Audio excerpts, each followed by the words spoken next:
Alhamdulillah nahmaduhu wa nasta'inuhu wa nastaghfiruh wa na'udzu billahi min shururi anfusina wa min sayyiati a'malina. Man yahdihillahu fala mudhillalah wa man yudlil fala hadiyalah. Nashhadu an la ilaha illallah wahdahu la syarikalah wa anna Muhammadan abduhu wa rasuluh. Ya ayyuhalladzina amanu taqullaha haqqa tuqatih wa la tamutunna illa wa antum muslimun. Ya ayyuhan nasu taqu rabbakumul ladzi khalaqakum min nafsin wahidah wa khalaqa minha zawjaha wa batha minhuma rijalan katsiran wa nisaa'a wattaqullaha alladzi tasaaluna bihi wal arham innallaha kana 'alaikum raqiba. Ya ayyuhalladzina amanu taqullaha wa qulu qawlan sadida yuslih lakum a'malakum wa yaghfir lakum dhunubakum wa man yuti'illaha wa rasulahu faqad faza fawzan 'azima. Amma ba'du fa inna asdaqal hadithi kitabullah wa khairal hadi hadi Muhammadin sallallahu alaihi wasallam wa syarrul umuri muhdatsatuha wa kullu muhdatsatin bid'atin wa kullu bid'atin dhalalah wa kullu dhalalatin finnar. Ma'asyiral muslimin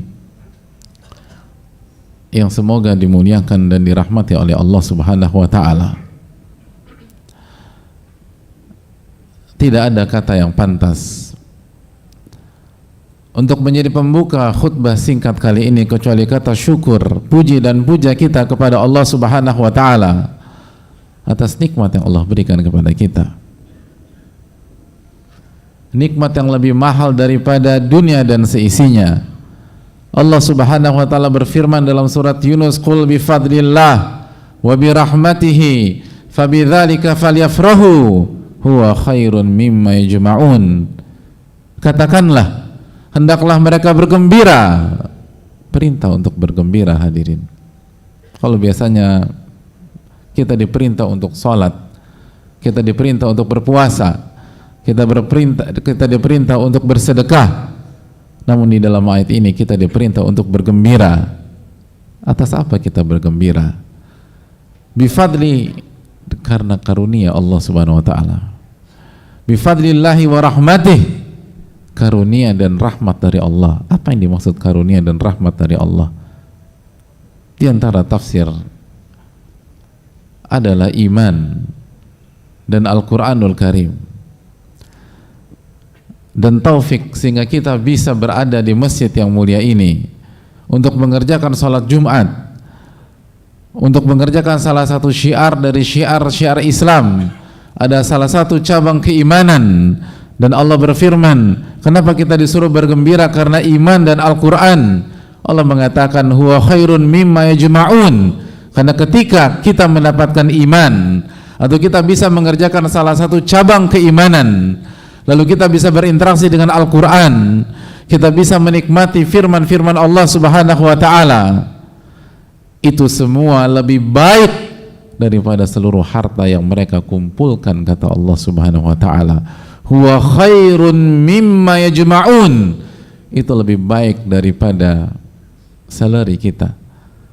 Apa yang Allah janjikan kepada kita apabila kita salat Jumat dan mengikuti khutbah Jumat lalu ditutup dengan salat 2 rakaat salat Jumat, dan apabila kita lakukan dengan ikhlas karena Allah Subhanahu wa taala dan mengikuti sunnah Rasulullah sallallahu alaihi wasallam, lalu Allah terima amal tersebut, itu lebih baik daripada seluruh harta yang kita kumpulkan, lebih baik daripada pendapatan kita, lebih baik daripada gaji kita, lebih baik daripada bonus kita, lebih baik daripada tunjangan-tunjangan yang kita dapatkan, lebih baik daripada penghasilan side job kita. Huwa khairun mimma yajma'un, itu lebih baik daripada seluruh harta yang mereka kumpulkan.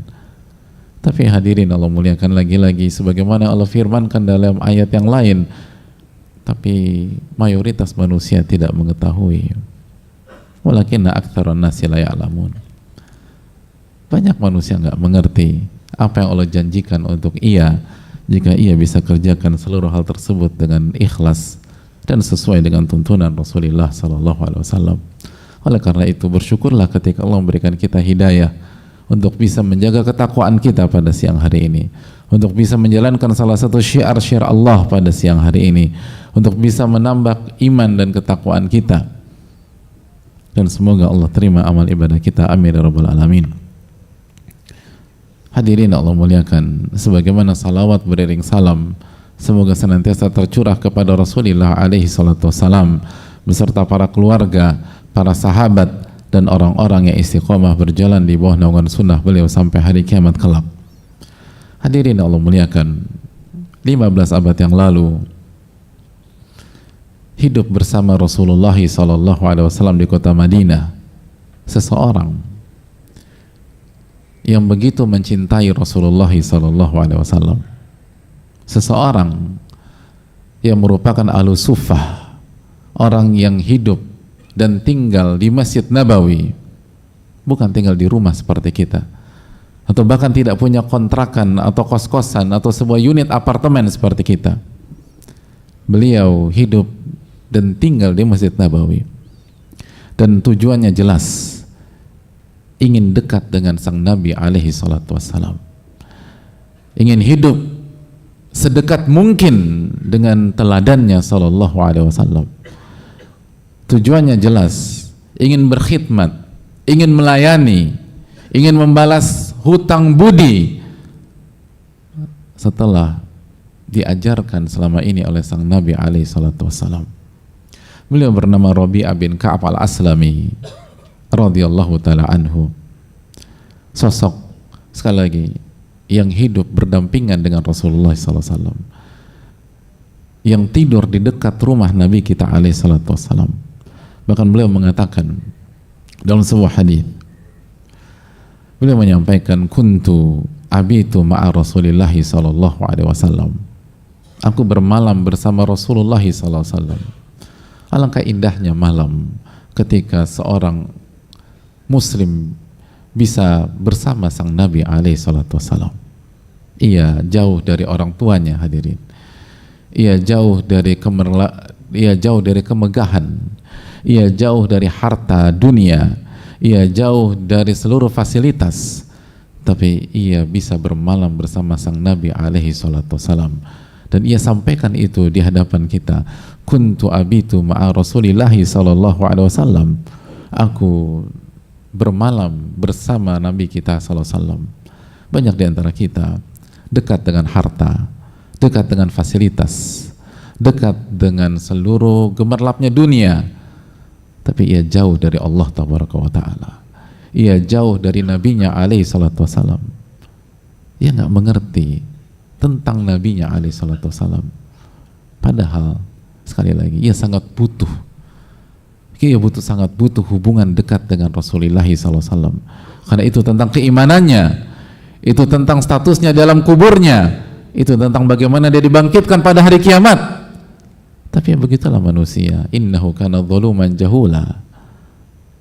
Manusia itu nggak ngerti apa yang bermanfaat bagi dirinya dan apa yang membius dan tidak bermanfaat bagi dirinya.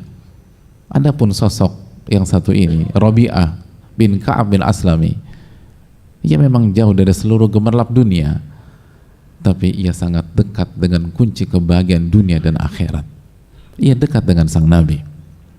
Lalu ia mengatakan, fa'ataituhu biwadu'ihi wa hajatihi. Ia bukan hanya radhiyallahu ta'ala bisa berdekatan dengan Nabi kita alaihi wasallam, tapi beliau punya akses untuk berkhidmat, untuk melayani, untuk berdekatan dan berinteraksi dengan Nabi alaihi salatu wassalam. Beliau sampaikan bahwa saya menyediakan air wudhu untuk Nabi sallallahu alaihi wasallam, dan saya berusaha membantu beliau sallallahu alaihi wasallam menyelesaikan hajatnya. Itulah Rabi'ah. Dunia memang jauh dari dia, tapi kunci menuju surga begitu dekat dengannya radhiyallahu ta'ala an. Beliau bukan hanya dekat secara fisik, tapi beliau bisa berkhidmat, beliau bisa berinteraksi, dan beliau bisa melayani Rasulullah alaihi salatu wassalam. Hadirin Allah muliakan, saking baiknya Rabi'ah bin Ka'ab ini, saking berkhidmatnya kepada Nabi SAW, saking tulusnya kepada Nabi SAW. Sampai-sampai Nabi mengatakan, minta sesuatu dariku. Hadirin Allah muliakan, Nabi kita SAW adalah sosok yang sangat mulia akhlaknya. Wa innaka la'ala khuluqin azim. Engkau berada di akhlak yang mulia. Ketika ada seorang sahabat berkhidmat kepada beliau, beliau ingin membalas kebaikan sahabatnya tersebut. Ketika ada seorang baik dengan Nabi SAW, beliau berusaha membalas kebaikan itu. Maka Nabi mengatakan kepada Rabi'ah bin Ka'ab, sal, mintalah sesuatu kepadaku. Engkau sudah baik kepadaku, engkau sudah berkhidmat dan melayaniku. Sekarang giliranku, minta apa kepada diriku? Sal, kata Nabi kita SAW. Hadirin, Rabi'ah bin Ka'ab al-Aslami adalah sosok yang tidak punya uang, yang jauh dari kemewahan, yang jauh dari kemegahan, yang jauh dari fasilitas dunia, yang jauh dari kata berkecukupan di dalam hidup. Bahkan ia tidak punya rumah, ia tidak punya papan atau kebutuhan pokok, kebutuhan primer seseorang manusia. Ia nggak punya apapun. Lalu di hadapannya ada orang nomor satu, orang yang punya akses ke seluruh orang-orang kaya di kota Madinah, Rasulullah SAW. Beliau punya akses ke Abu Bakar, beliau punya akses ke Uthman bin Affan, beliau punya akses ke Umar bin Khattab, beliau punya akses ke Ali bin Abi Thalib, beliau punya akses ke Abdurrahman bin Auf, beliau punya akses ke Zubair bin Awam, beliau punya akses ke Sa'ad bin Abi Waqqas radhiyallahu ta'ala anhum ajma'in. Dan mayoritas nama-nama yang disebutkan adalah nama-nama besar yang punya harta, yang punya kekayaan. Dan apabila nabinya SAW meminta mereka untuk berbuat sesuatu, maka mereka dengan siap memberikan apa yang mereka punya. Lalu sosok seperti ini yang punya akses kepada kekayaan, punya akses pada kekuasaan, punya akses pada segala fasilitas, kalau beliau mau bertanya kepada Rabi'ah bin Ka'ab, mintalah sesuatu kepada diriku, dan Rabi'ah bin Ka'ab tidak punya apapun dari seluruh akses yang dimiliki oleh Nabi kita SAW. Beliau tidak punya harta, beliau tidak punya tahta, beliau tidak punya rumah. Kira-kira apa yang diminta oleh Rabi'ah bin Ka'ab? Lalu tanya pada diri kita, apa yang kita minta kalau kita di posisi Rabi'ah bin Ka'ab? Nabi kita SAW bertanya kepada kita, mintalah sesuatu kepadaku karena engkau telah baik kepada diriku. Apa yang kita minta, hadirin sekalian? Hadirin, apakah Rabi'ah bin Ka'ab meminta harta? Apakah Rabi'ah bin Ka'ab meminta fasilitas? Apakah Rabi'ah bin Ka'ab meminta rumah dan tempat tinggal? Mari kita simak. Beliau mengatakan, as'aluka murafaqataka fil jannah. Aku meminta agar aku bisa mendampingimu di surga ya Rasulullah. Allahu Akbar. Aku meminta agar aku bisa mendampingimu di surga ya Rasulullah sallallahu alaihi wasallam. Sebagaimana Allah memberikan kesempatanku mendampingimu di dunia, aku meminta agar Allah Subhanahu wa taala memberikan akses agar aku bisa mendampingimu di surga. Allahu Akbar. Beliau tidak minta harta, beliau tidak minta makanan, beliau tidak minta fasilitas, beliau tidak minta rumah. Padahal beliau bukan orang kaya, beliau tidak punya apapun pada saat itu, bahkan rumah pun tidak punya. Tapi bukan itu yang beliau minta. Yang beliau minta adalah as'aluka murafaqataka fil jannah. Yang aku minta adalah agar aku bisa mendampingimu di surga ya Rasulullah. Hadirin, tanya diri kita, kalau kita di posisi Rabi'ah bin Ka'ab, apakah kita meminta permintaan yang sama? Atau kita jadikan kesempatan itu untuk meminta hasrat terselubung kita. Kita akan minta uang, kita akan minta makanan, kita akan minta zakat, kita akan minta rumah, kita akan minta perabotan. Dan pada saat itu hasrat terselubung itu tersingkap. Ternyata selama ini kita bukan orang zuhud, tapi karena kita tidak punya kesempatan untuk mendapatkan itu semua, lalu kita berlindung dalam kedok kezuhudan. Selama ini kita rajin sholat karena kita tidak punya kesempatan untuk menikmati dunia.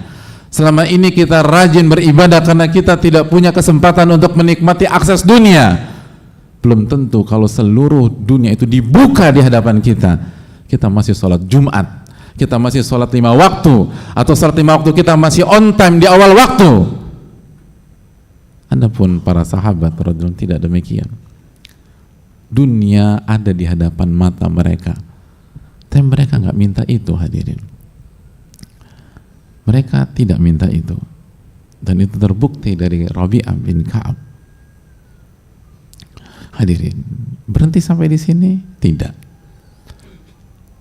Setelah jawaban yang mencengangkan dan jawaban yang mengejutkan, permintaan yang mind blowing yang tidak diduga oleh sebelumnya, Nabi SAW kembali bertanya kepada Rabi'ah bin Ka'ab, "Au ghaira dzalika?" Oke. Engkau meminta mendampingiku di surga. Ada lagi tidak permintaanmu? Allahu Akbar. Oke, itu poin.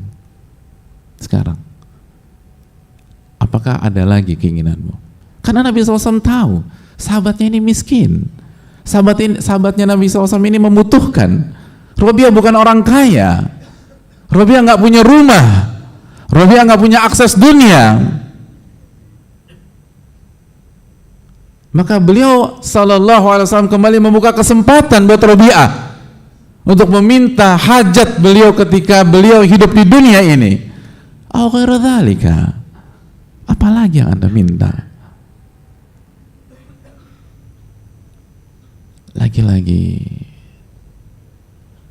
ketika pintu dunia itu ditutup oleh Rabi'ah, pintu dunia itu kembali dibuka di hadapannya untuk kedua kalinya. Mau minta apa lagi Rabi'ah?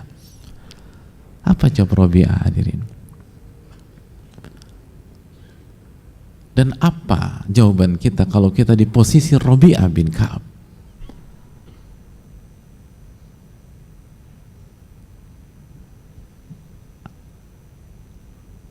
Kita akan berpikir mungkin bahwa inilah saat yang tepat untuk meminta dunia.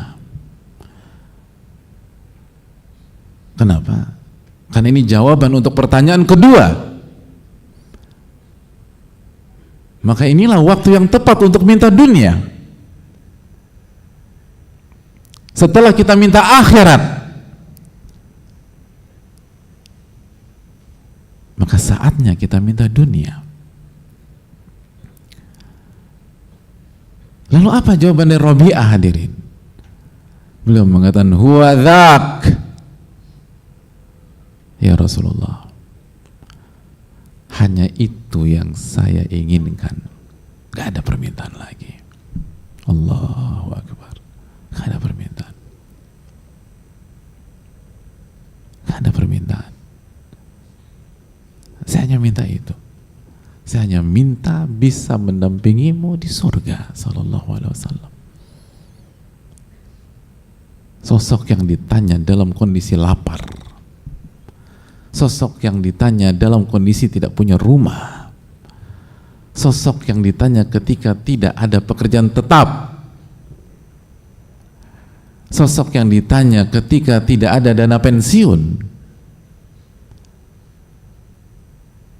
Aw ghairu dzalika? Ada lagi nggak yang kau mau? Gak ada ya Rasulullah SAW. Hanya itu yang saya mau. Allahu Akbar. Lalu Nabi SAW menutup dengan mengatakan, fa'inni ala nafsika bi kathrati sujud. Kalau demikian, maka tolong bantu aku memperjuangkan dirimu dengan memperbanyak sholat dan sujud. Kalau engkau memang ingin berdampingan dengan aku, tolong support dalam memperjuangkan dirimu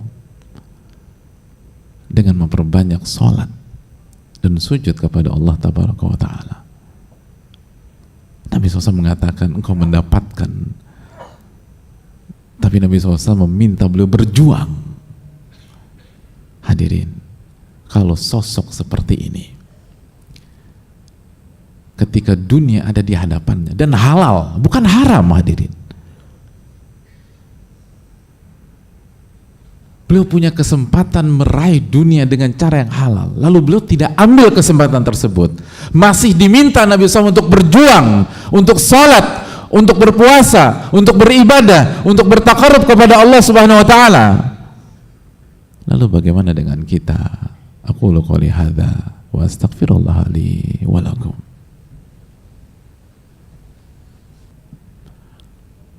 Alhamdulillah hamdan katsiran thayyiban mubarakan fihi kama yuhibbu rabbuna wa yardah. Wassalatu wassalamu ala nabiyyina Muhammadin wa ala alihi wa sahbihi ajma'in. Ya ayyuhalladzina amanu taqullaha haqqa tuqatih. Hadirin yang muliakan, marilah kita bertakwa kepada Allah dengan sebenar-benarnya takwa. Setelah kita mendengar cerita singkat di atas, masihkah kita tenggelam dalam angan-angan kosong kita? Tanpa ada upaya, tanpa ada usaha,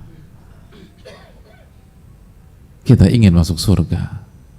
Tapi mana perjuangan kita untuk masuk surga? Kita ingin terbebas dari api neraka. Tapi mana perjuangan kita untuk menjauhi api neraka? Kita ingin mendapatkan nikmat kubur dan jauh dari azab kubur. Tapi mana upaya kita agar kita mendapatkan nikmat-nikmat tersebut? Kalau Rabi'ah bin Ka'ab saja masih diminta oleh Rasulullah SAW untuk membuktikan, untuk sama-sama berjuang. Fa'inni ala nafsika bi kathratis sujud.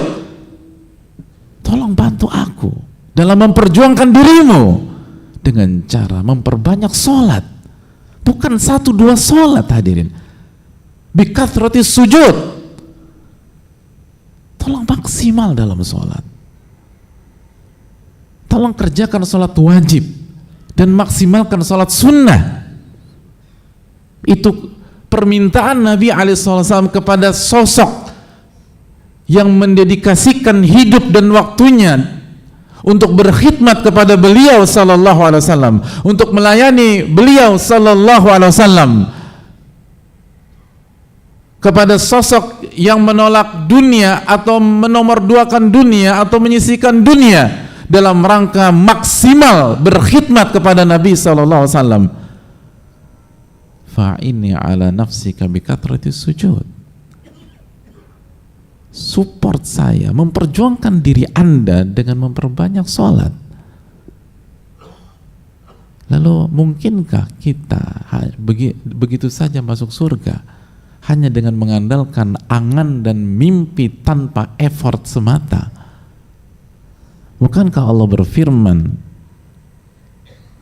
ahasiban nas an yutraku an yaqulu amanna wa hum la yuftanun. Apakah manusia berpikir mereka akan dibiarkan begitu saja mendeklar, mengumumkan bahwa mereka beriman, bahwa mereka mau masuk surga, sedangkan mereka tidak diuji oleh Allah Tabaraka wa Ta'ala? Mereka tidak membuktikan keinginan dan klaim mereka tersebut. Ahasiban nas an yutraku an yaqulu amanna wa hum la yuftanun. Apakah manusia berpikir mereka akan dibiarkan begitu saja dengan klaim mereka, dengan ucapan mereka, dan mereka nggak diuji oleh Allah? Sungguh Allah telah uji umat-umat sebelum mereka, sehingga Allah melihat Falya'lamanallahu, sehingga Allah melihat siapa yang jujur dan siapa yang pembohong. Falya'lamannal kadzibin, kata Allah. Siapa yang bohong dari orang yang mengklaim ingin masuk surga, ingin selamat dari azab neraka, dan ingin selamat dari azab kubur. Oleh karena itu, marilah kita menjadi orang-orang yang jujur dengan menjaga takwa kita kepada Allah Tabaraka wa Ta'ala. Dan lihat bagaimana para sahabat. Ini bukan tentang miskin atau kaya, ini tentang mentalitas. Rabi'ah bin Ka'ab gak punya uang, gak punya harta, gak punya tempat tinggal, tapi mereka atau Rabi'ah memiliki mentalitas orang besar. Orang-orang besar hanya mau pencapaian besar dalam hidupnya, dan tidak ada yang lebih besar daripada mencari wajah Allah Tabaraka wa Ta'ala yang maha besar, Al-Azim, dan sukses di hari kiamat kelak. Dunia itu, kata Allah Subhanahu wa Ta'ala, hina dan kerdil, dan hari kiamat adalah sesuatu yang besar. Inna zalzalatas sa'ati syai'un azim. Sesungguhnya huru-hara hari kiamat itulah perkara besar. Firman Allah dalam surat Al-Hajj ayat pertama. Hadirin, marilah bertakwa dan marilah punya cita-cita besar, dan jangan sampai hidup yang satu kali ini saja kita isi dengan cita-cita yang rendah dan cita-cita yang hina. Innallaha wa malaikatahu yusalluna 'alan nabi ya ayyuhalladzina amanu sallu 'alaihi wa sallimu taslima. Allahumma salli 'ala Muhammad wa 'ala ali Muhammad kama sallaita 'ala Ibrahim wa 'ala ali Ibrahim innaka Hamidum Majid. Allahumma barik 'ala Muhammad wa 'ala ali Muhammad kama barakta 'ala Ibrahim wa 'ala ali Ibrahim innaka Hamidum Majid. Allahumma ighfir lil muslimin wal muslimat wal mu'minin wal mu'minat al ahya'i minhum wal amwat innaka sami'un qaribun mujibu da'wat. Allahumma inna nas'aluka al-huda wat tuqa wal afaf wal ghina. Allahumma inna na'udzubika min ilmin la yanfa' wa min qalbin la yakhsha' wa min nafsin la tashba' wa min da'watin la yustajabu laha. Allahumma a'izzal islam wal muslimin wa adhil syirka wal musyrikin wa dammir a'da'aka a'da'ad din ya rabbal alamin.